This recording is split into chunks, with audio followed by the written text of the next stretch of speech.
Assalamualaikum warahmatullahi wabarakatuh. Bismillahirrahmanirrahim. Alhamdulillahi rabbil alamin. Wassalatu wassalam ala asyrafil anbiya'i wal mursalin wa ala alihi wa sahbihi ajma'in. Wala hawla wala quwwata illa billahil aliyyil azim. Alhamdulillah, bersyukur kita kepada Allah Subhanahu wa taala dengan limpahan rahim daripadanya. Pada pagi ini kita memulakan pembacaan daripada kitab karya Fadilatul Syekh Dr. Sa'id Abdul Latif Fodah, berjudul Al-Farqul Azim بين التنزيه والتجسيم. الفرق العظيم بين التنزيه والتجسيم. Kitab ini akan memfokuskan perbahasan berkaitan dengan asma wa sifat, berkaitan dengan mutasyabihat. InsyaAllah kita akan usahakan membacanya sehingga selesai. Yang baru masuk boleh kongsi dan share dengan niat menyebarkan ilmu dan dengan niat dakwah. Boleh kongsi insya-Allah dan boleh share.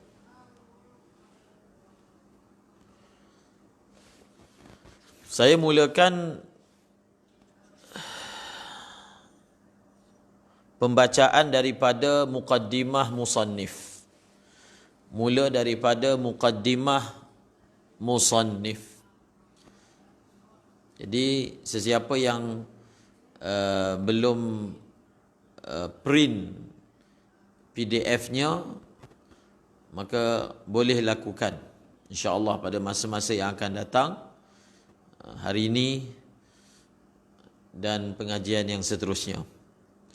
Walaupun mungkin kita baca melalui PDF ataupun kita mendengar tanpa ada kitab, tetapi lebih baik mendengar, bagi mereka yang tahu berbahasa Arab, mendengar dengan ada kitab fizikal di hadapan kita.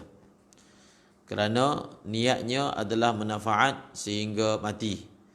Jadi dengan ada kitab fizikal di hadapan kita, kita boleh dhabit, kita boleh catat dan seumpamanya. Mungkin tak sempat hari ini, boleh buat. Untuk pagi ini tak sempat, jadi boleh usahakan PDF itu dicetak. Bismillahirrahmanirrahim. Muqaddimatun. Alhamdulillahi wassalatu wassalamu ala sayyidina Muhammadin وعلى آله وصحبه ومن والاه واتبعه بإحسان إلى يوم الدين. أما بعد، فهذه كلمات قليلة تبين بعض الأمور التي كثر الاختلاف فيها، كتبتها لما رأيت الناس في هذا الزمان قد اختلطت عندهم الأمور، وصار الحاذق منهم لا يعرف طريق الاهتداء، وأحسن ما يمكنه فعله هو التوقف في أمور لا يجوز له التوقف فيها، لأنها من أصول الدين التي لا يعذر الجاهل بها. وترى الذكي الألمعي عند عامة الناس أقصى ما يستطيع قوله هو لا أدري، وهذه الكلمة نصف العلم فعلا، ولكن في أمور وأمور. فهذه كلمات. Ini adalah beberapa kalimah yang menjelaskan sebahagian perkara-perkara yang banyak berlaku ikhtilaf padanya. Aku telah menulis kalimah-kalimah ini, catatan-catatan ini, kerana aku telah melihat manusia pada zaman ini telah bercelaru di sisi mereka, telah bercampur baur di sisi mereka perkara-perkara. Mana banyak perkara yang telah bercampur baur. Dan orang yang cerdik pandai pun daripada kalangan masyarakat tidak mengetahui apakah caranya mendapat petunjuk. Maknanya mereka tidak dapat menyelesaikan apabila masalah-masalah seperti ini dilontarkan. Dan mereka seperti kebingungan bila diminta untuk menjelaskan. Dan paling baik apa yang mereka boleh buat adalah mengambil sikap tawakuf, iaitu tidak berkata apa-apa. Mengambil sikap tawakuf dalam perkara yang sebenarnya tidak boleh tawakuf. Tidak boleh hanya mengambil sikap la adri, saya tidak tahu, ataupun wallahu a'lamu bissawab. Mengapa? Masalah-masalah ini adalah daripada usuluddin, daripada perkara yang berkaitan dengan asas-asas agama, fondisi-fondisi agama, iaitu dia adalah perkara yang berkaitan dengan akidah. La yu'zarul jahilu biha, tidak diberi keuzuran. Tidak ada uzur, tidak ada alasan dalam masalah seperti ini. Dan kata Dr. Said Fauda, dan kamu akan mendapati orang yang bijak pun, orang yang ulama pun, apabila berhadapan dengan orang ramai, paling tinggi apa yang dia mampu berkata adalah la adri, saya tidak tahu. Betul, kalimah la adri ini adalah separuh daripada ilmu. Tetapi perkataan la adri ini tidak boleh dalam perkara yang menyangkuti akidah. Dalam perkara-perkara yang lain selain daripada usuluddin, maka boleh dikatakan la adri itu sebagai nisful ilmi. Wa'lam, ketahuilah, ayyuhal muslimut taqiyyu, wahai orang Islam yang bertakwa, ketahuilah apa? Annal jahla bi usuliddini qad amma wa intashara fi hadha zaman. Kejahilan tentang akidah dan usuluddin telah umum dan tersebar di zaman ini. Wazdada tirabun nasi fi umuri dinihim, dan telah bertambah-tambah kecelaruan orang ramai tentang urusan-urusan agama mereka. Wa madzaka illa li taqsiri ulil amri minal ulama, dan perkara itu berlaku disebabkan apa? Kerana kecuaian pemegang taruh, pemegang urusan agama ini siapa? Ulama. Ulama telah taksir, cuai. Jadi bila ulama cuai, tak ambil berat, maka mula tersebar pemahaman-pemahaman yang salah di kalangan orang awam.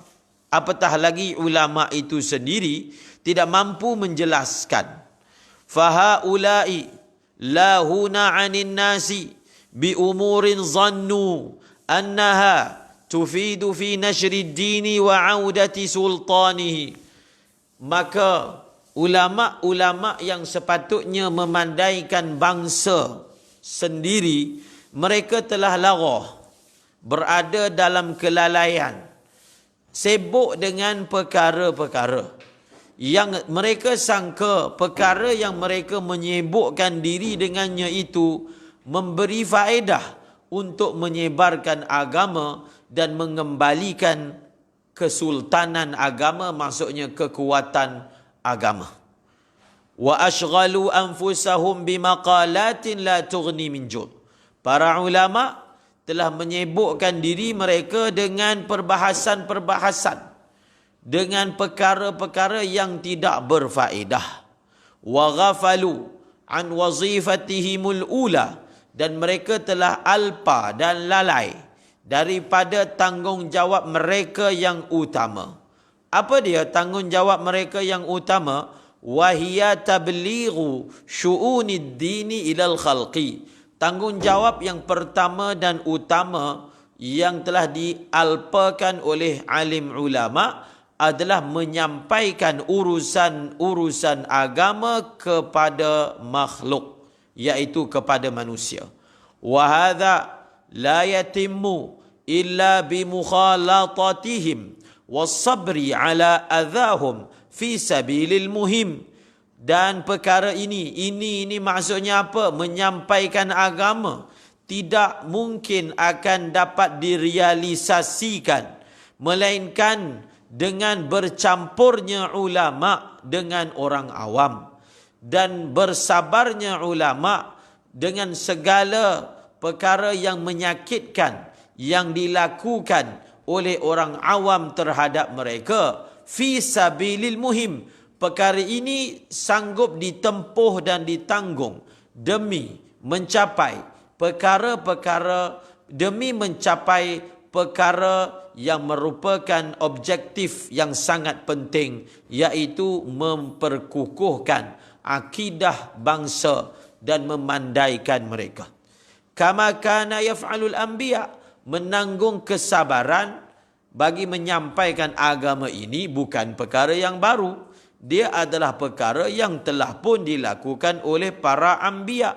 Wa hadza ma yajibu an yaf'alahu a'immatud dini minal ulama. Menyampaikan agama dengan penuh kesabaran dan menanggung segala kesakitan yang disampaikan oleh awamin nas adalah perkara yang wajib dilakukan oleh ulama-ulama, pemuka-pemuka agama. Fa innahum, mengapa mereka perlu buat perkara ini? Fa innahum, kerana mereka adalah waris-waris para nabi.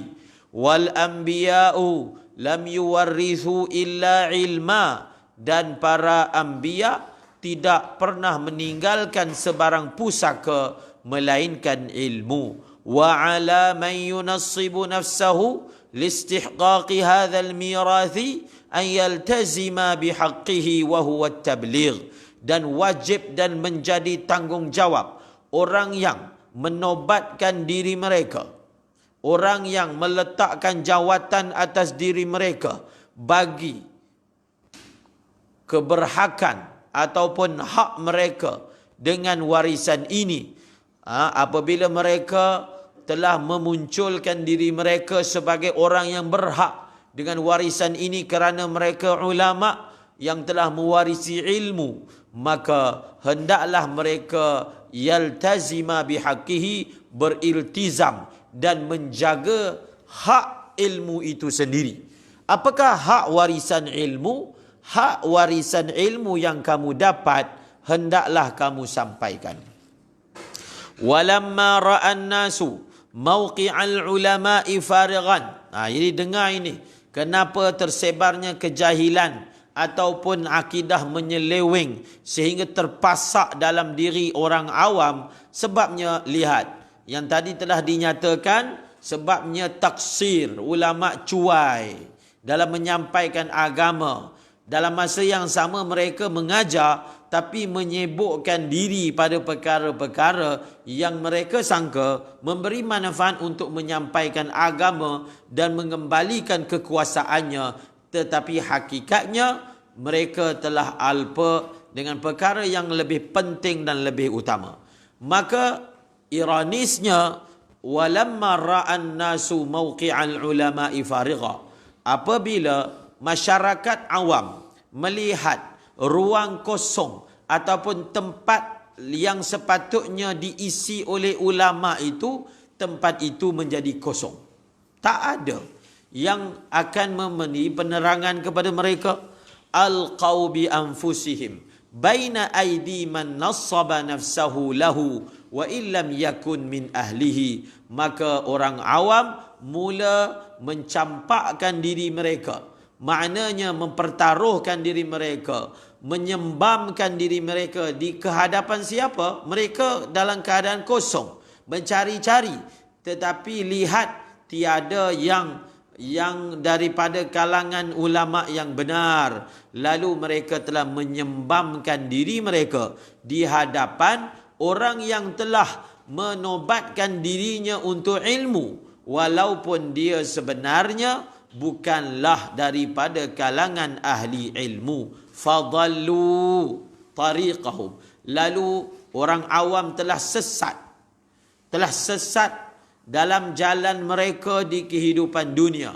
Wasaru, apa jadi pada orang awam? Wasaru yajruna wara'a kulli sarikhin wasallamu umura dinihim lil jahilina al muta'alimina wasara jumhurun nasi ul'ubatan bi aidil la'ibin. Dan jadilah orang awam berlari-lari, mengikut, mengejar di belakang setiap yang bersorak, setiap yang berbunyi, setiap yang bersorak, setiap yang lihat petah berbicara, maka orang awam akan berlari belakang mereka, berpaut dengan kaki mereka, dan orang awam menyerahkan urusan agama mereka kepada orang-orang jahil yang merupakan diri mereka seperti ulama, tetapi hakikatnya sebaliknya. Wasara, dan jadilah mayoritas, jadilah majoriti masyarakat permainan, barang permainan di tangan-tangan orang yang mempermain-mainkan mereka. Wa bina'an ala hadha wa ghairihi faqad wajaba ala kulli dhi ilmin an yaquma بهداية الناس إلى الدين الحق في كل الأمور في العقائد وفي الشرائع وذلك حتى تستقيم أمور الناس على منهاج رب العالمين الذي ارتضاه لهم. Dan berasaskan perkara ini dan perkara-perkara yang lain, maka wajib menjadi tanggungjawab atas setiap orang yang berilmu untuk bangun, berdiri, menyampaikan hidayah kepada manusia, memberi petunjuk kepada manusia ke jalan agama yang benar dalam setiap urusan-urusan agama. Perkara yang menyangkuti akidah, perkara yang menyangkuti syariat, semua perkara ini harus dilakukan oleh ulama, menyampaikan agama, memimpin tangan masyarakat supaya mereka tidak dicolek oleh mereka-mereka yang akan menyesatkan. Wadzalika, yang demikian itu dilakukan sehinggalah telah lurus urusan-urusan agama berjalan di atas manhaj Allah Subhanahu wa taala, yang manhaj itu telah Allah redha dengannya. Wa hadhihi ar-risalatu sammaituha al-farq al-'azima baina at-tanzih wa at-tajsim. Risalah ini aku telah menamakannya al-farqul azim, perbezaan besar antara tanzih dan juga tajsim. Wa qad da'ani ila kitabatiha ma ra'aitu 'inda kathirin min al-khalti min an-nasi min al-khalti baina al-amrayn wa min al-ma'lumi annahu la yastaqimu asasud din illa ala asasit tauhid. فالإسلام دين التوحيد، وأيضا فقد انتشر بين عامة الناس وخاصتهم جهلهم باعتقاد أهل السنة والجماعة، فرمت بهذه الرسالة تبيين المعتقد ورد المذهب المنتقد، وجريت فيها على تبيين أصول كافية لبعض الفرق الإسلامية ليسهل على الناس التمييز بين الحق والباطل. Dan risalah ini aku telah menamakan risalah ini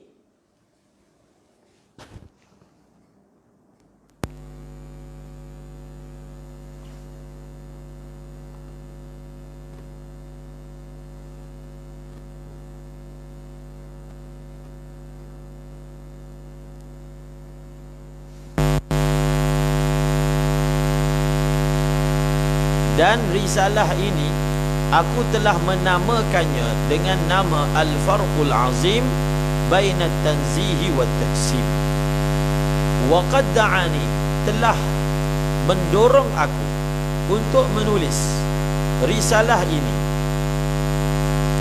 oleh faktor daripada apa yang aku telah lihat di sisi kebanyakan orang, minal khalti bainal amrain, daripada kecelaruan dan tidak dapat membezakan antara dua perkara, di antara tanzihullah dengan tajsim.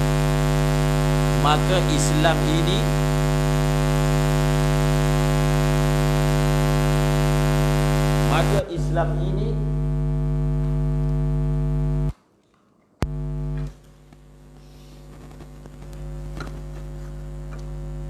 jatuh pula. Bunyi apa?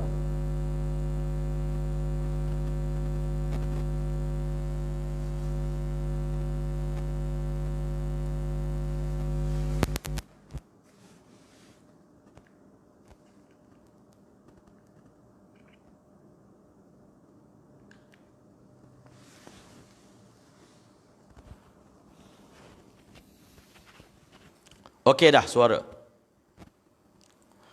Yang baru masuk boleh share, InsyaAllah. Kita baru baca mukaddimah. Maka yang mendorong aku untuk menulis risalah ini,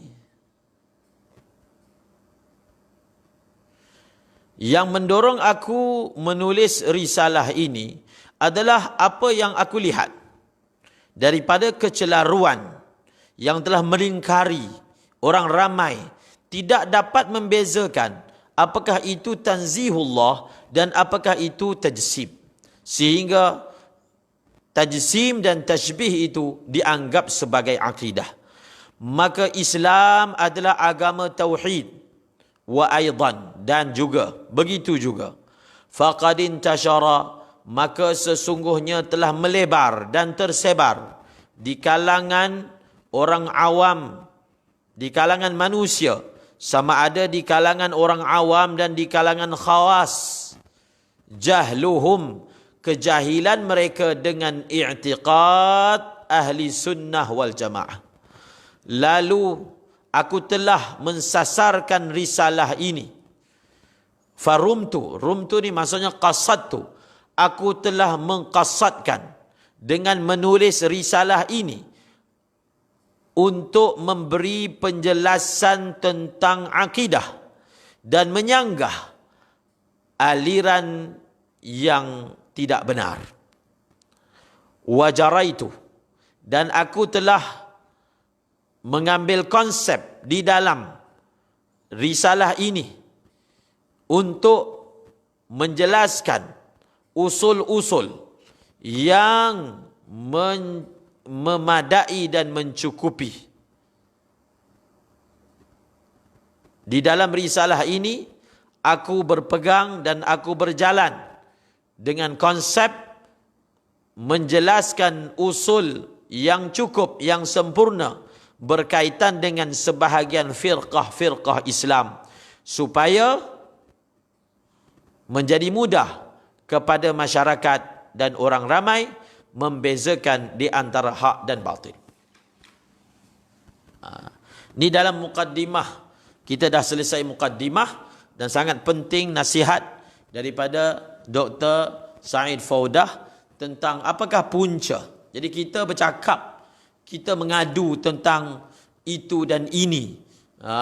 Tetapi adakah kita para asatizah telah melakukan tugas-tugas menerangkan? Bukan hanya menyindir, bukan hanya mencela, tetapi soalnya, adakah kita telah melakukan tugas menyampaikan? Sebab itu, kaedah dan jalan yang ditelusuri oleh ulama kita di Hadramaut, kalau kita ingin menghindarkan salah faham yang melingkari nasabiyah,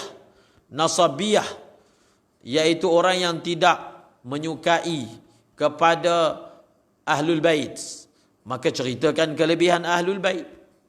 yang telah disebut oleh Rasulullah ataupun golongan Syiah yang tidak suka kepada sahabat, maka banyak cerita tentang sahabat. Ceritakan tentang sahabat sehingga terpasak cinta kepada sahabat dalam diri orang awam dan tak ada ruang sesiapa pun yang boleh menodai keyakinan mereka.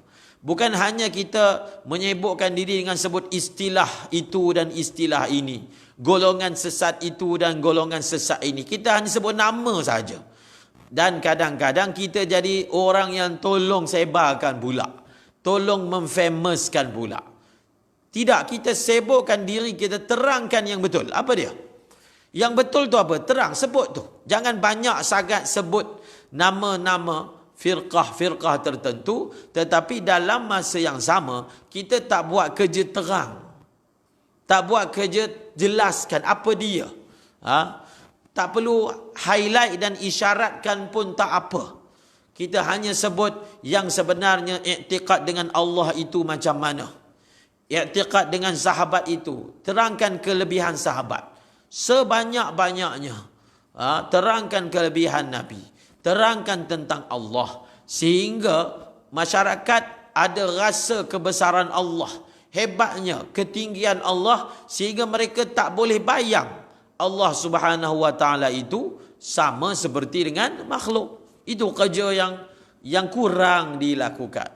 Maka sila mengambil tugas masing-masing untuk menjelaskan. Bayanu asli nusyu'it tashbihi inda ahli Islam. Dalam terjemahan kepada petikan daripada kitab Al-Faslu fil milali wal ahwa'i wan nihal. Ada beberapa perkataan yang tak jelas, tapi mafhum dia jelaslah. Nanti kita akan tahqiq lagi. Qala Abu Muhammad ibn Hazm fil Fisal. Al-Fisal, bukan fasal, Al-Fisal fil milali wan nihal. Fi awwali waraqatin min Tauratil Yahudi allati 'inda rabbanihim wa 'ananihim wa Isawaih haitsu kanu fi masyariqil ardi wa magharibiha la yakhtalifuna fiha ala sifatin wahidah. Ini petikan daripada kitab Taurat. Petikan daripada kitab Al-Fisal fil Milali wan Nihal karangan Ibnu Hazm. Beliau ini tulis kitab ni berapa jilid ni? 5 jilid. Kitab yang sangat luas yang dipanggil Tarikhul Firaq. Tarikhul Firaq Al-Milal wan Nihal, yang terkenal lagi Asy-Syahrastani, menjelaskan pecahan-pecahan milal dan nihal, bukan hanya dalam agama Islam tetapi agama Yahudi, agama Nasrani, seperti Katolik, satu lagi Katolik itu Katolik lah, Katolikia, dalam agama Kristian misalnya. Maka ini kitab ataupun satu madah yang dipelajari dalam Usuluddin Al-Milalu wan Nihal. Maka kata Syekh Abu Muhammad Ibn Hazm yang terkenal sebagai Ibn Hazm Al-Zahiri Al-Andalusi, dalam bab tashbih, maka Ibn Hazm ini adalah orang yang sangat memberi tambih tentang kebobrokan tashbih. Maka dalam muqaddimah Al-Farqul Azim, Syekh Musannif telah memetik kata-kata daripada Ibn Hazm sebagai muqaddimah bagi menjelaskan sejarah bagaimana wujudnya tashbih di kalangan penganut-penganut agama samawi. Di dalam awal helaian daripada kitab Taurat Yahudi yang berada di sisi Rabbanihim wa Ananihim wa Isawaih. Rabbani ini adalah, kalau sekarang ini dipanggil Rabai Yahudi. Maknanya iaitu di kalangan pendeta-pendeta mereka. Wa Ananihim wa Isawaih. Jadi Anani ni saya tak jumpa terjemahannya. Isawaih ini adalah nama salah satu daripada firqah Yahudi yang dinisbahkan kepada Abu Isa Al-Asfahani. Kesimpulannya, kalau nak diringkaskan, di sisi Rabbani, Anani, Isawai. Maksudnya di sisi firqah-firqah, aliran-aliran agama Yahudi. Itu maksud dia. Ada yang namanya Rabbani, ada yang namanya Anani, ada yang namanya Isawai. Kesimpulannya, dalam Waraqah, dalam helaian Taurat yang dipersetujui oleh tiga aliran ini, haisu, sekira-kira, kanu, mereka ini di timur dan barat, tidak berbeza padanya, tidak berselisih padanya atas satu sifat pun. Maknanya mereka semua bersepakat dengan Taurat ini. Walaupun berbeza aliran, tetapi mereka tidak berikhtilaf walaupun atas satu perkara. Law rama an yazida fiha lafzatan aw yanqusa ukhra laftadaha inda jami'ihim. Law rama ini zahirnya fa'ilnya adalah syakhs. Kalau ada seseorang yang mensasarkan untuk menambah pada helaian Taurat ini walaupun satu lafaz, ataupun mengurangkan walaupun satu lafaz, laftadaha, pasti orang itu, sosok itu akan terdedah, akan dapat diketahui dan dikesan. Inda jami'ihim, di sisi semua aliran Yahudi. Apalagi muballaghatan zalika ila ahbarihim alladhina kanu ayyama malaka al-haruniyatu lahum qabla al-kharab sani bidahrin yazkuruna annaha muballighatun dhalika ila min ulaika ila azra'il warraqil haruni. Ini nama-nama yang ada kaitan dengan sejarah. Jadi detail sejarah itu kena bukalah sejarah Yahudi. Tapi mafhumnya nak terangkan tu perkataan tu je. Jadi nak bagi tahu ni, Taurat yang kita petik ini adalah yang dipersetujui, yang mana semua tahu walaupun daripada pelbagai aliran Yahudi. Kalaulah ada satu orang yang dia cuba menambah dalam Taurat ini walaupun satu lafaz, ataupun dia mahu mengurangkan walaupun satu lafaz, maka dia ni akan kantoi, akan terdedah apa yang dia ingin lakukan. Dan perkara ini ataupun Waraqah ini ataupun Taurat ini telah disampaikan kepada pendeta-pendeta mereka, yang mereka ini berada pada zaman Malaka. Kita baca Malaka, zaman ketika Yahudi telah berada di bawah dinasti Haruniyah, sebelum berlakunya kemusnahan kedua. Dia ada sejarah Yahudi ini, Al-Kharabul Awal, Al-Kharabul Sani.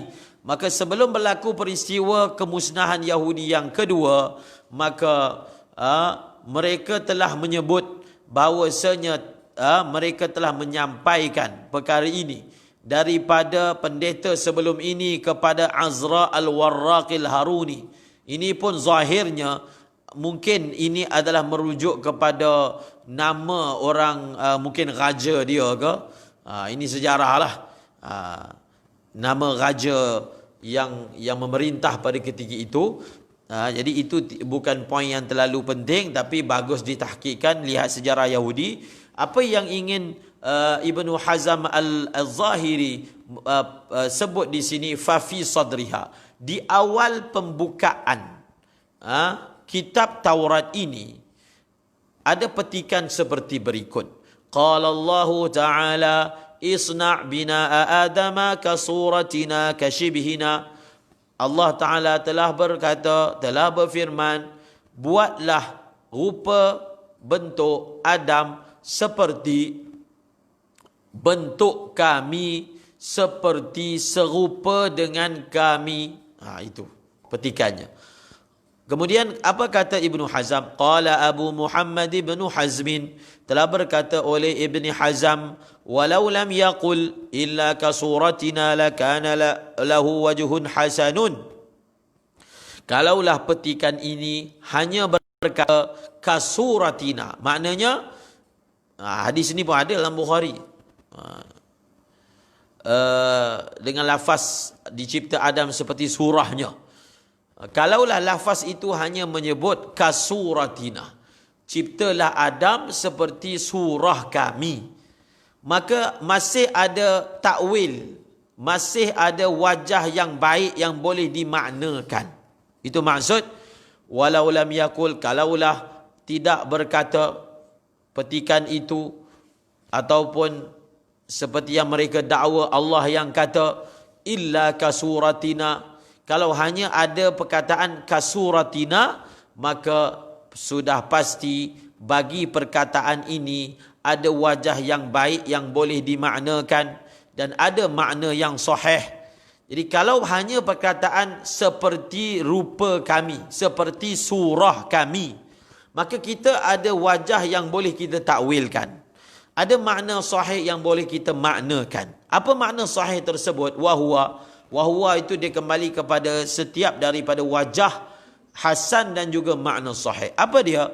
Wahwa an nudhifa surata ila Allah Ta'ala idafatal milki wal khalqi, iaitu maksud suratina ini, suratina seperti mana wa nafakhna fihi min ruhina, ruhina kan, roh kami dalam Quran. Allah telah menisbahkan roh kepada kami, sedangkan Allah tiada roh. Jadi apa maksud ruhina? Maka ulama telah bahaskan kenapa Nabi Isa disebut ruhullah, bukan idafat milk, bukan idafat juzu, bukan. Tetapi oleh kerana dia adalah milik Allah, Allah yang menciptanya. Itu maksud ruhullah ataupun ruhina. Begitulah juga kalau ada hadis yang menyebut suratullah. Dicipta Adam ala suratihi, khalaqallahu Adam ala suratihi. Itu pun perbahasan yang panjang dalam kitab hadis. Maka kalaulah hanya ada perkataan, kalau hanya ada perkataan suratina, maka ada takwil yang boleh ditakwilkan, ada makna sahih yang boleh dimaknakan. Apakah makna sahih tersebut? Wahwa an nudhifa surata, kita telah mengidafatkan perkataan surah kepada lafaz Allah itu seperti sebagai idafat apa? Jadi idafat surah dengan Allah ini bukanlah idafat juzu, tetapi dia idafat milik dan dia idafat khalq. Maksudnya suratina, surah ini adalah milik kami, kami punya. Sebab apa kami punya? Sebab kami yang cipta. Itu maksud ruhullah juga. Bila dikata ruhina, bukan ruh Allah itu dimasukkan kepada Nabi Isa, tetapi ruhina sebab apa? Sebab dia adalah milik kami. Sebab apa milik kami? Kami yang ciptanya. Tiada sesiapa yang berkongsi dalam menciptakan. Dan idafat ruh itu kepada Allah litashrif, pelbagai yang telah disebut oleh ulama. Hadhihi kama taqulu. Ibnu Hazm mengatakan, contohnya kita kata hadza amalullah, kita kata ini adalah perbuatan Allah, ini adalah kerja yang dibuat oleh Allah. Wa taqulu lil qirat wal qabih wal hasan hadhihi suratullah. Contohnya kita kata, kita tengok monyet, kita kata ini adalah surah Allah. Kita kata kepada benda yang tak elok, kita kata ini adalah surah Allah. Ataupun benda yang elok, kita kata hadhihi suratullah. Apa maksud dia? Apa takwil dia? Takwil dia hadhihi suratullah, yakni taswirullah. Ini adalah benda yang Allah rupakan. Jadi bila dikatakan kepada monyet ini adalah suratullah, dia punya takwil dia adalah apa? Kalau orang tu niat lah, ini adalah sesuatu yang dirupakan. Suratullah itu maksudnya surah allati sawwaraha Allah. Itu maksud dia. Wasifah allati infarada bimilkiha wa khalqiha. Kenapa pula roh itu, contoh, diidafatkan kepada Allah? Kenapa surah ini diidafatkan kepada Allah? Maka diidafatkan kerana dialah zat yang tunggal dalam memilikinya, dan dalam menciptakannya tanpa ada sebarang keraguan. Lakin, tetapi masalahnya dalam teks Taurat itu, dia ada satu lagi perkataan kasyibihina. Kasuratina kasyibihina. Itu point dia. Walakin qawluhu kasyibihina mana'at ta'wilati wa saddal makharija wa qata'a subula wa awjaba shibha adama lillahi azza wa jalla wa la budda daruratan. وهذا يعلم بطلانه ببديهة العقل إذ الشبه والمثل واحد وحاشا لله أن يكون له مثل أو شبه. Tetapi perkataannya kasyibihina, seperti serupa dengan kami. Rupa itu boleh takwil lagi, tapi kalau dah sampai guna perkataan serupa, kata Ibn Hazm, maka dia sudah tak ada ruang untuk takwil. Dia menghalang. Perkataan syibihina itu, lafaz itu, menghalang daripada takwil. Dan menutup jalan-jalan, dan menutup ruang masuk, ruang keluar, dan juga menutup jalan. Maknanya, bila disebut dengan perkataan kasyibihina, maka dia telah menghalang daripada boleh ditakwilkan dengan takwil yang sahih. Dan dia telah dia telah menutup jalan-jalan keluar daripada makna yang zahirnya memberi waham yang salah. Kita ada jalan keluar, tapi kalau dah sampai perkataan kasyibihina, dia telah saddun, telah menutup jalan keluar dan memutuskan jalan sampai. Wa aujaba, dan teks itu telah mewajibkan, telah memahamkan, telah apa? Telah mewajibkan penyerupaan Adam dengan Allah, telah menyebabkan faham makna serupanya Adam dengan Allah, dan tidak dapat tidak kefahaman itu akan berlaku. Wa hadza yu'lam, dan perkara dan ini diketahui. Dan perkara ini, maksudnya waham yang salah ini, ataupun akidah yang salah ini, iaitu serupanya Adam dengan Allah ini, dapat diketahui kebatilannya. Serupanya Adam dengan Allah ini dapat diketahui kebatilannya bibadihatil aqli, dengan akal yang spontan. Dengan akal yang spontan, tanpa perlu nazar yang panjang, tanpa perlu memikir yang panjang, dapat diketahui tentang kebatilannya, salahnya, tidak betulnya. Kerana apa?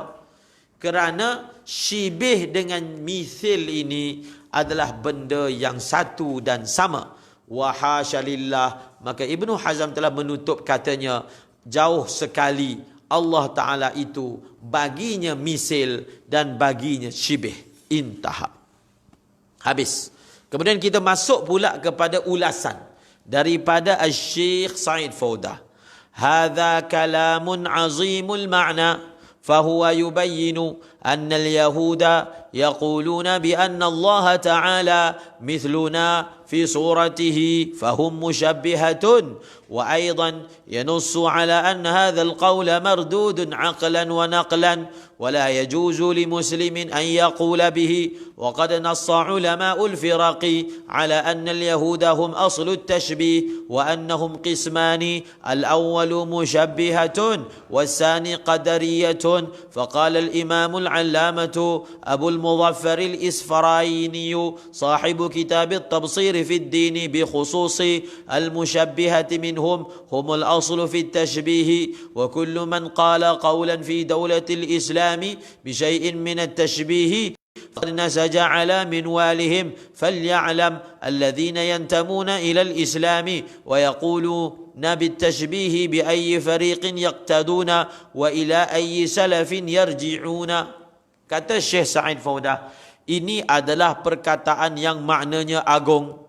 Perkataan ini menjelaskan bahawasanya orang Yahudi, mereka telah berkata bahawasanya Allah Ta'ala seperti kita pada surahnya, maka golongan Yahudi ini adalah golongan musyabbihah yang menyerupakan Allah dengan makhluk. Begitu juga perkataan ini telah menjelaskan bahawasanya akidah ini adalah tertolak dengan dalil akal dan dengan dalil nakal, dan tidak boleh bagi seorang muslim untuk beriktikad dengannya.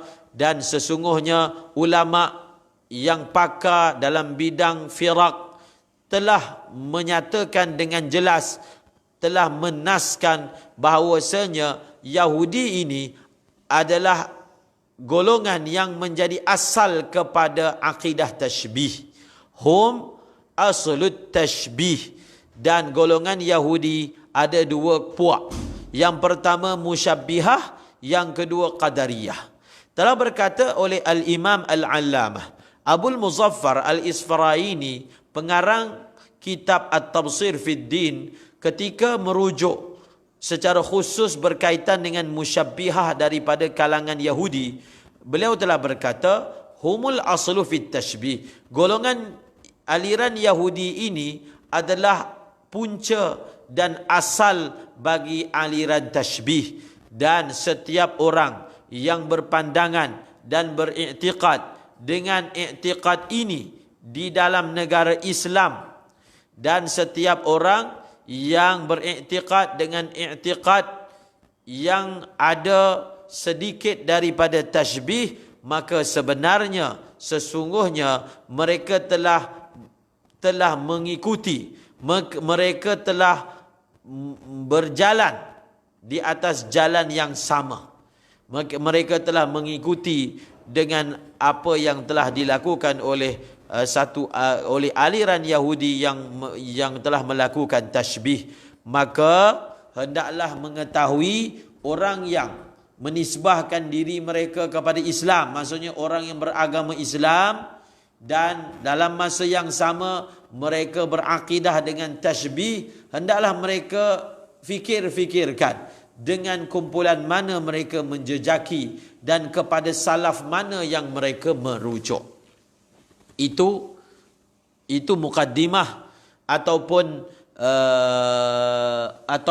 ta'liq ataupun syarahan ataupun komen daripada pengarang tentang perkataan Ibni Hazm Al-Zahiri dalam kitab Al-Milal wad Nihal, Al-Fisal fil Milal wad Nihal, menerangkan di mana punca ataupun asal usul sejarah akidah tashbih ini berpunca daripada mana.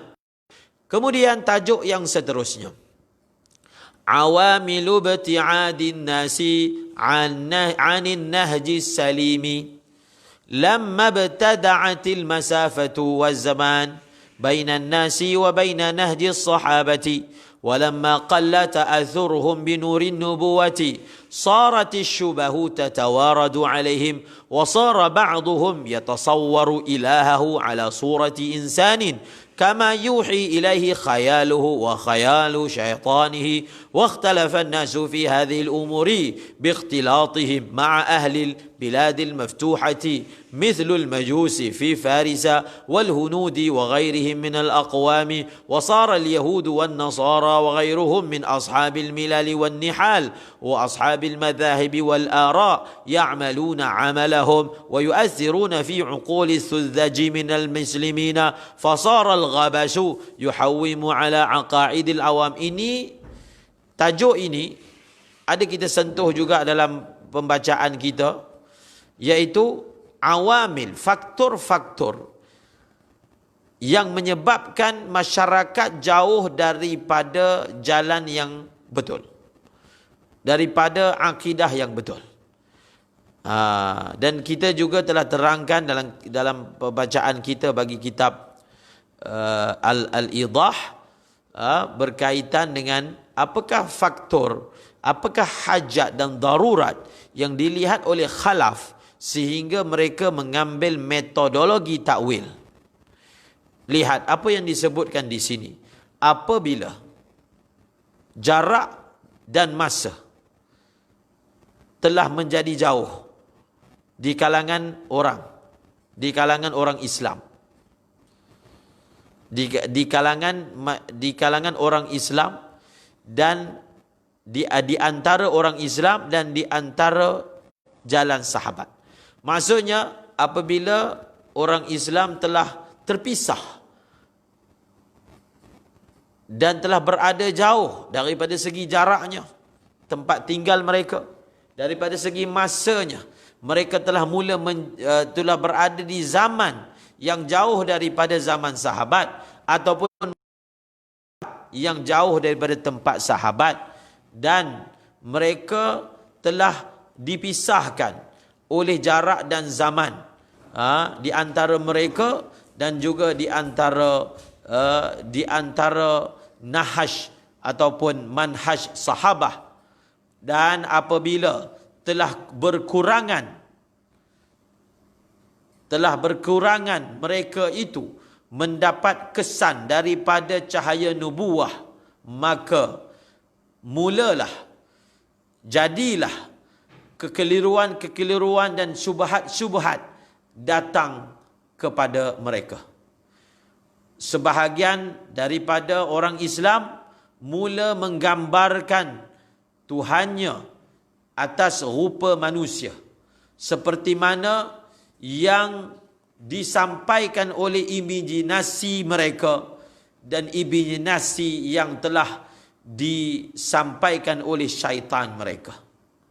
Dan orang ramai telah mula bercelaru dan keliru dengan perkara-perkara ini yang menyangkuti akidah. Apakah faktornya? Sebabnya dengan faktor dan sebab mereka bercampur bersama dengan penduduk negeri yang telah ditawan, yang telah dibuka, seperti penduduk Majusi di Farsi dan juga orang Hindu dan lain-lain, dan jadilah orang Yahudi dan Nasara dan selain mereka daripada kalangan penganut-penganut agama dan aliran-aliran akidah telah melakukan kerja mereka dan mula memberi kesan kepada akal orang-orang biasa daripada kalangan orang Islam. Maka mulalah kekeliruan telah melingkari akidah orang Islam. Ini mukaddimahnya. Falamma ra'a salafu min ashabil hadisi hadhihi al-ahwala tahayyaru fi taqriri madhhabi ahli sunnati wal jama'ati fi mutashabihati ayatil kitab wa akhbarin nabi sallallahu alaihi wasallam. Jadi maka apabila telah melihat oleh salaf daripada kalangan ashabil hadis keadaan ini, apabila leluhur daripada kalangan ulama hadis melihat situasi ini, maka mereka kebingungan dalam menjelaskan mazhab ahli sunnah wal jamaah. Bagaimana nak terangkan mazhab ahli sunnah wal jamaah ni kepada masyarakat? Mazhab ahli sunnah wal jamaah dalam perkara berkaitan dengan ayat-ayat mutasyabihat yang ada dalam Al-Quran dan ada dalam hadis.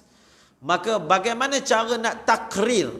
Bagaimana cara nak terangkan dengan baik sehingga keluar daripada jiwa orang-orang awam palitan-palitan yang salah, syubhat-syubhat yang melingkari dalam diri mereka. Iaitu i'tiqad ada, tapi ketika nak takrir, nak menghujahkan, ketika nak mengisbatkan, nak terangkan macam mana, maka ahlul hadis berada dalam kebingungan. Fa amma Ahmad bin Hanbal wa Dawud bin Ali al-Asfahani wa jama'atun min a'immati salafi fajaraw ala minhaji salafi al-mutaqaddimina من أصحاب الحديث مثل مالك بن أنس وسلكوا طريق السلامة فقالوا نؤمن بما ورد به الكتاب والسنة ولا نتعرض للتأويل بعد أن نعلم قطعا أن الله تعالى لا يشبه شيئا من المخلوقات وأن كل ما تمثل في الوهم فإنه خالقه ومقدره. Dan adapun Imam Ahmad bin Hanbal dan Imam Daud bin Ali al-Asfahani dan jamaah daripada kalangan ulama salaf yang terdahulu, maka mereka telah mengambil jalan ataupun metod salaf yang terdahulu daripada kalangan ahlul hadis. Maka ketika ingin menjelaskan perkara ini, maka daripada kalangan ashabul hadis, maka mereka berjalan, mereka berpegang dengan metod yang telah dipegang oleh ashabul hadis yang terdahulu seperti Imam Malik bin Anas. Mereka telah melalui jalan yang selamat, lalu mereka berkata begini. Ini yang kita sebut mazhab salaf. Mereka telah mengambil konsep ini, iaitu mereka berkata, nu'min, kami beriman dengan apa sahaja yang dibawa, yang datang dengannya oleh kitab dan sunnah. Maksudnya, kami beriman dengan apa sahaja yang datang di dalam Al-Quran dan hadis, dan kami tidak mendedahkan diri kami tidak menjerumuskan diri kami untuk mentakwilkannya. Semua ini kami buat selepas kami meyakini secara pasti bahawasanya Allah tidak menyerupai sesuatu pun, syai'an, apa pun yang ada serupa dengan makhluk tidak sama dengan Allah. Maknanya kami beriman apa yang ada sebut dalam Quran, apa yang ada sebut dalam hadis, kami beriman. Dan iman kami ini ditampung dan diasaskan oleh satu perkara yang kita sebut semalam, tanzih, bahawasanya dalam keadaan daripada lubuk hati yang dalam ini, Allah tidak menyerupai langsung dengan makhluk. Dan apa sahaja yang terbayang di dalam waham, apa sahaja yang muncul di dalam sangkaan bahawasanya Allah itu begitu dan begini, semua yang dibayangkan dalam khayalan dan imajinasi kita, maka imajinasi itu, khayalan itu sebenarnya masih lagi makhluk yang dicipta oleh Allah. Selalu disebut kullu ma khatara bi balika fallahu bi khilafi zalika. Semua yang terlintas begitu dan begini itulah Allah, maka i'tiqad kita Allah bukan seperti itu. Kerana yang ada dalam waham kita, waham itu sendiri adalah ciptaan Allah. Maka Allah bukan seperti yang kita boleh wahamkan, yang kita boleh takyifkan, yang kita boleh bayangkan. Ini konsep yang disebut sebagai madhab aslam ataupun madhab salaf. Kita sambung sedikit lagi. Kita punya pengajian sampai pukul 8.30. Jadi siapa yang ada kerja, dia boleh dengar secara ulangan, bukan ulangan lah, rakaman. Yang baru masuk boleh share dengan niat menyampaikan ilmu. Share ni percuma saja. Hadha hasilu ma dzakarahu Syahrastani thumma qala wa kanu yahtarizuna 'anit tashbih ila ghayati an qalu man harraka yadahu 'inda qira'atihi خلقت بيدي أو أشار بإصبعه عند روايته قلب المؤمن بين إصبعين ataupun أسبوعين من أصابع الرحمن وجب قطع يده وقلع إصبعه وقالوا إنما توقفنا في تفسير الآية وتأويلها لأمرين. Yang telah kita sebut tadi ini adalah kesimpulan daripada apa yang disebut oleh Al-Imam Asy-Syahrastani. Kemudian Al-Imam Asy-Syahrastani menyambung lagi dalam kitabnya Al-Milal wan Nihal.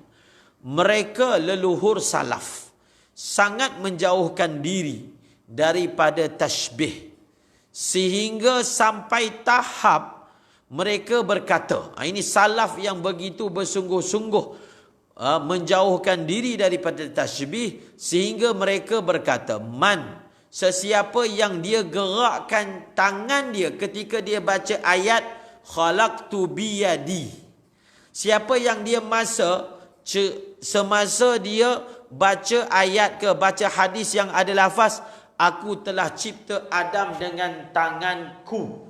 Jadi masa dia baca ayat tu, dia terangkan ayat tu, dia kata Allah Ta'ala telah kata aku telah mencipta Adam dengan tanganku. Dia tunjuk macam ni, dia gerakkan tangan dia.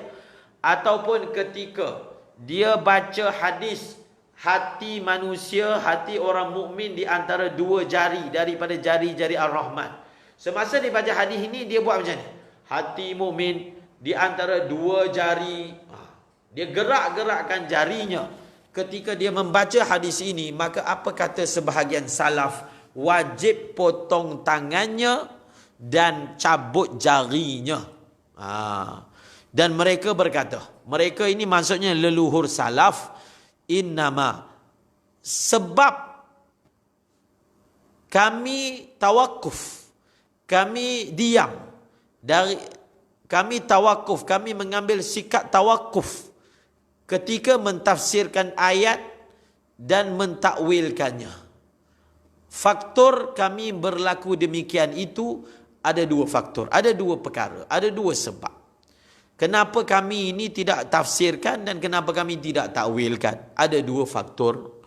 Ahaduhuma, yang pertama, al-man'ul waridu fit tanzili fi qawlihi ta'ala فَأَمَّا الَّذِينَ فِي قُلُوبِهِمْ زَيْغٌ فَيَتَّبِعُونَ مَا تَشَابَهَ مِنْهُ ابْتِغَاءَ الْفِتْنَةِ وَابْتِغَاءَ تَأْوِيلِهِ وَمَا يَعْلَمُ تَأْوِيلَهُ إِلَّا اللَّهُ وَالرَّاسِخُونَ فِي الْعِلْمِ يَقُولُونَ آمَنَّا بِهِ كُلٌّ مِّنْ عِنْدِ رَبِّنَا.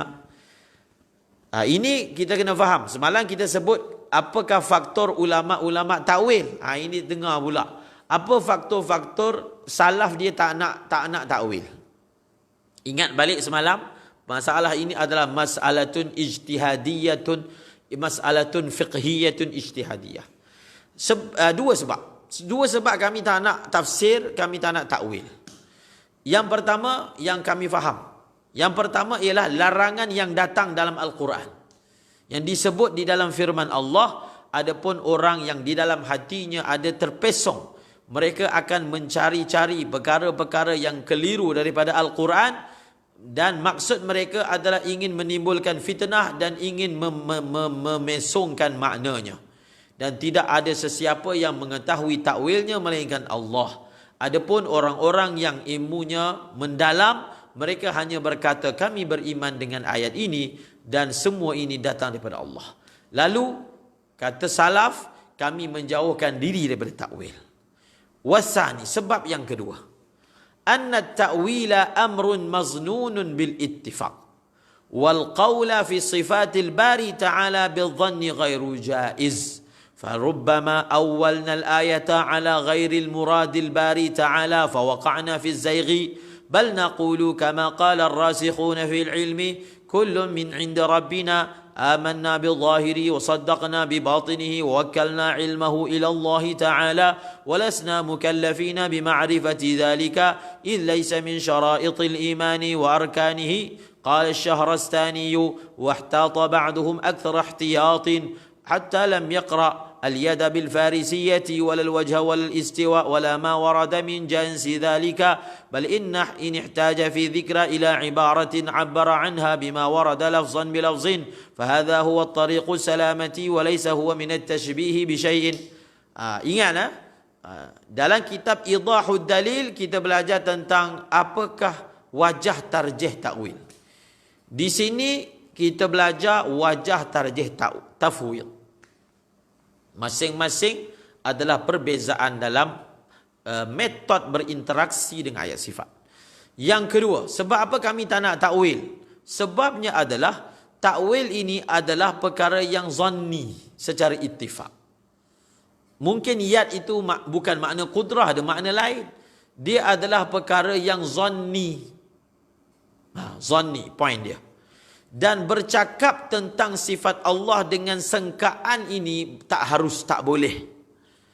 Mungkin kadang-kadang kita takwilkan satu ayat atas satu makna yang bukanlah dikehendaki oleh Allah, lalu kita telah terjerumus di dalam kepesongan.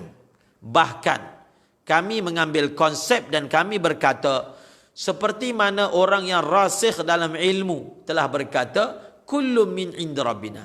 Ayat ini datang daripada Allah. Kami beriman dengan zahirnya dan kami membenarkan makna batinnya, tetapi apa makna batinnya kami serahkan ilmunya kepada Allah, dan tidaklah kami ditaklifkan dan dibebankan untuk mengetahui makna batin dan muradnya, kerana mengetahui makna batin dan murad itu bukanlah daripada syarat-syarat iman dan rukun-rukun iman. Telah berkata oleh Imam Asy-Syahrastani. Tengok ni. Begitu sekali. Imam Syahrastani kata, telah mengambil jalan ihtiyat. Telah berihtiyat, telah berhati-hati sebahagian salaf secara bersangatan. Maknanya sebahagian daripada salaf begitu berhati-hati, lebih daripada orang lain, sehingga tapi masalah ni ada khilaf, boleh ke tak boleh menterjemahkan yad itu dengan perkataan tangan. Boleh ke tak boleh? Sebab tangan ni, yad ni, bahasa Melayu tangan. Tangan ini seperti mana dalam bahasa Melayu ada makna hakiki, dia juga ada makna majazi. Jadi bukan semua ulama melarang daripada menterjemah yad itu dengan tangan. Kalau ruang lingkup ayat itu masih ada qarinah yang menunjukkan majaznya. Dia ini dalam tangan aku. Kita pun cakap kan dalam bahasa Melayu. Jadi perkara itu jadi perbahasan, boleh ke tak boleh. Tetapi sebahagian daripada salaf mengambil jalan ihtiyat yang bersangatan, sehingga mereka tidak baca yad itu dalam bahasa Farsi, dan juga tidak juga wajah, dan tidak juga istiwa. Maksudnya bila sampai perkataan yad, dia akan sebut yad. Bila nak terjemah tu, yadullahi fawqa aydihim, mereka akan kata yad Allah di atas tangan-tangan mereka.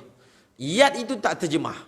Tapi bukan semua ulama berpandangan tak boleh terjemah. Tak. Seperti mana yad, perkataan yad itu, lafaz itu sahaja yang diriwayatkan, maka begitu juga lafaz itu sahaja diterjemahkan, tapi maknanya itu masih makna yang boleh difahami secara takwil berdasarkan siyak dan sabak. Berdasarkan konteks ayat. Jadi contohnya kan, perkataan yad, perkataan wajah, perkataan istiwa, dan tidak juga mereka membaca dalam bahasa Farsi, maksudnya menterjemahkan apa sahaja lafaz-lafaz yang datang daripada yang seperti itu. Bahkan tengok apa yang sebahagian salah buat. Bahkan sekiranya mereka berhajat, mereka perlu untuk menyebutkannya, bahkan sekiranya mereka perlu ketika menyebutnya kepada sesuatu ungkapan, mereka akan ungkapkan perkara itu dengan lafaz itu secara harfi. Secara harfi, tak terjemah. Ini sebahagian salaf. Ini adalah jalan yang selamat, dan jalan ini langsung tak ada palitan tasbih langsung. Tak ada, bau tasbih pun tak ada. Begitu sekali sebahagiannya mengambil jalan ihtiyat. Ini petikan, ini bukan perkataan Syekh Said Foda, ini perkataan Al-Imam Syahrastani yang terkenal dalam bidang al-milal wan nihal. Kemudian tengok lagi sikit. Fanzuru rahimakumullahu ila diqqati hadzal uslubi wa 'idhami dilalatihi ala hirsi salafis salihi على الامتثال بأوامر الله تعالى من حيث احتياطهم لعدم الوقوع في الخطأ ويؤيد هذا الكلام ثابت عن أئمة السلف مثل الإمام أحمد رحمه الله تعالى قال عندما سئل عن أحاديث الصفات نؤمن بها ونصدق بها ولا كيف ولا معنى وقال الحافظ الترمذي في سننه والمذهب في هذا عند أهل العلم من الأئمة مثل سفيان الثوري ومالك بن أنس وابن المبارك وابن عيينة ووكيع وغيرهم أنهم رووا هذه الأشياء ثم قالوا تروى هذه الأحاديث ونؤمن بها sini baca turwa ونؤمن بها ولا يقال كيف وهذا الذي اختاره أهل الحديث أن تروى هذه الأشياء كما جاءت ويؤمن بها ولا تفسر ولا تتوهم ولا يقال كيف وهذا أمر أهل العلم الذي اختاروه وذهبوا إليه. Dia dalam masalah tak faham tentang masalah sifat ni, dia jadi syubhat. Bila mereka baca perkataan salaf, tidak memahami perkataan salaf itu dengan makna yang betul. Itu punca dia. Kalau berhujah, ini perkataan Imam Ahmad ni pun akan diambil. Golongan yang menolak Asy'ariyah ini, bila berhujah, kita akan dengar mereka akan ambil perkataan yang sama. Perkataan Imam Tirmizi ni memang masyhur dipetik untuk mengisbatkan yang disebutkan bahawasanya sabitnya tangan tapi tak tahu kaifiat. Jadi cuba kita fahami dengan frame yang betul. Maka kata Syekh Said Fodah ketika mengulas nukilan daripada Imam Syahrastani berkaitan sebahagian leluhur salaf, maka cuba kamu perhatikan. Semoga Allah merahmati kamu. Perhatikanlah rahimakumullah kepada uslub yang teliti dan tingginya petunjuk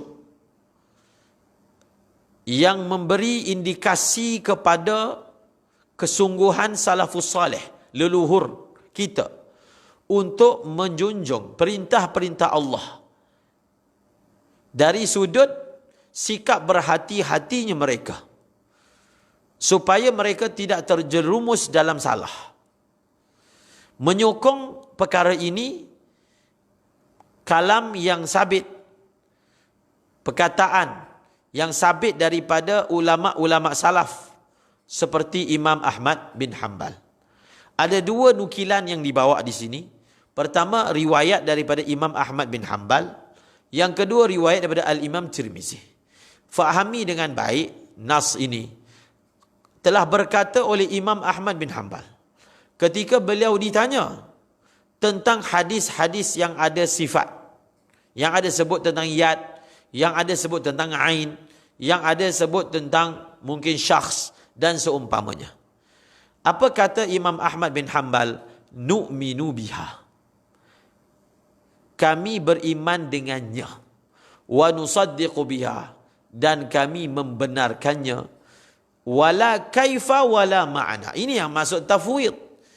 Tidak ada, kami tak tanya kaif bagaimana. Sebab perkataan kaifa ni tak boleh ditanya pada sifat Allah. Perkataan kaifa ini hanya boleh ditanya kepada sesuatu yang ada kaifiat. Kaifiat itu adalah makhluk. Maka perkataan kaif tidak boleh ditanya kepada sesuatu yang tiada kaifiat. Dan wala ma'na. Bukan makna tak ada, makna ada tapi serahkan pada Allah. Tengok yang terakhir untuk pagi ini, terjemahan daripada nukilan perkataan Imam Tirmizi. Ini masyhur ni.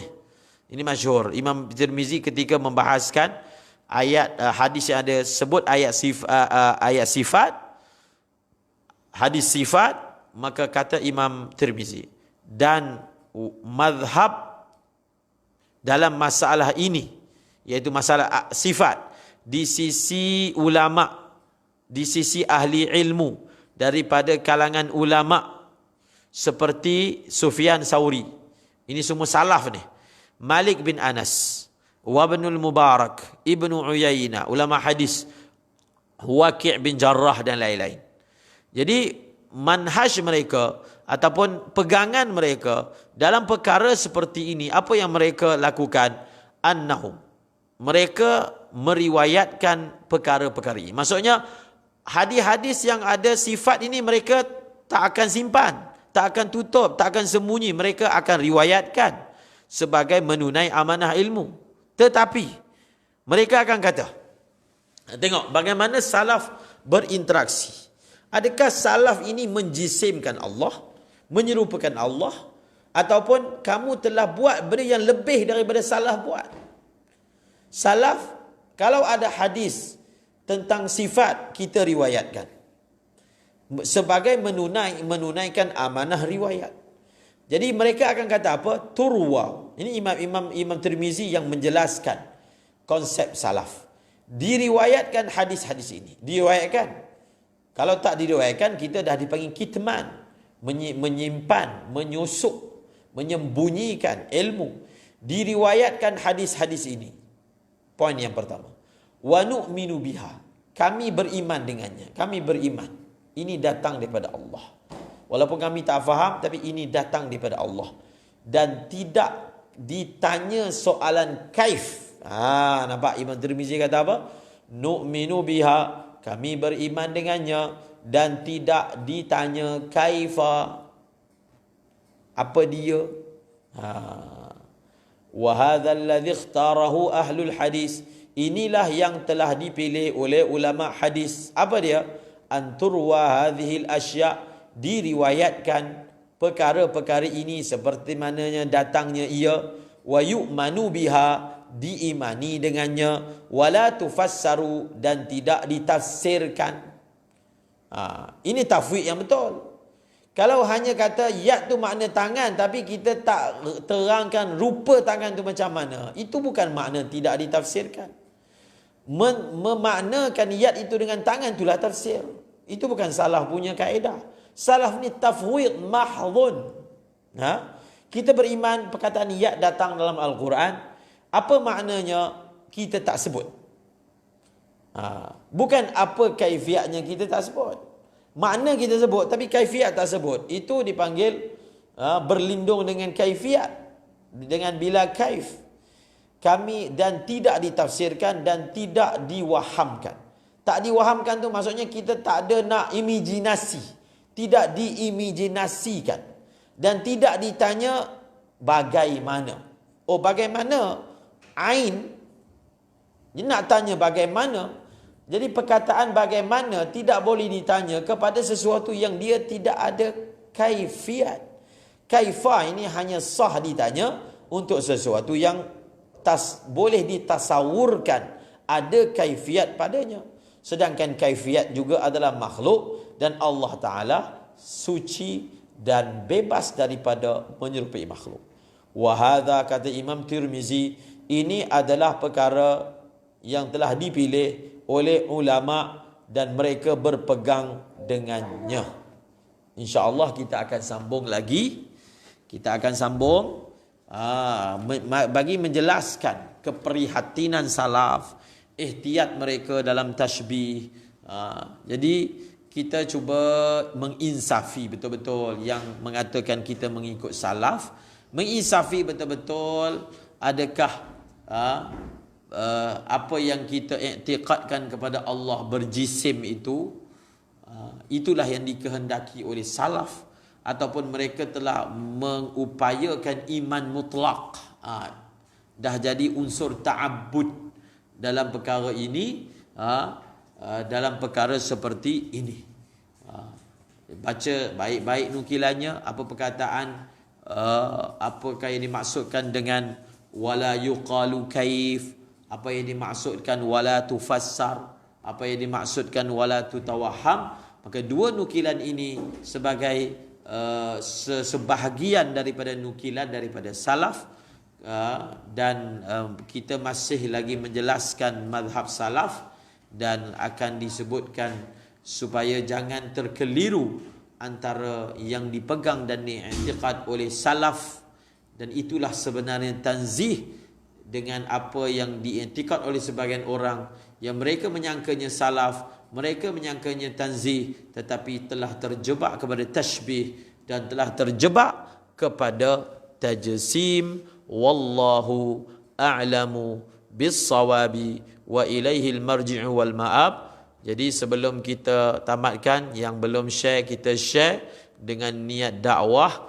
Kita perbaiki niat kita, bukan belajar untuk berdebat, bukan belajar untuk, tetapi belajar untuk menghilangkan kejahilan daripada diri kita dan berdoa kepada Allah moga-moga kita juga diberi taufik untuk menghilangkan, berusaha untuk menghilangkan kejahilan daripada masyarakat, daripada kalangan asatizah. Ini adalah tanggungjawab. Jangan menyibukkan diri dengan jidal yang tidak memberi manfaat. Sibukkan diri dengan penjelasan demi penjelasan, penjelasan demi penjelasan, penjelasan demi penjelasan, dengan hati yang ikhlas untuk melakukan islah.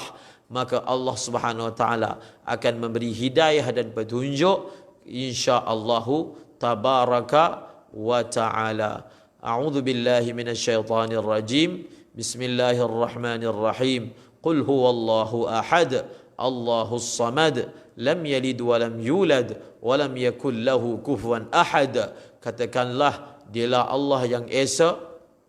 Allah menjadi tempat pergantungan. Allah lah tempat pergantungan. Lam yalid wa lam yulad, dia tidak beranak dan dia tidak diperanakkan.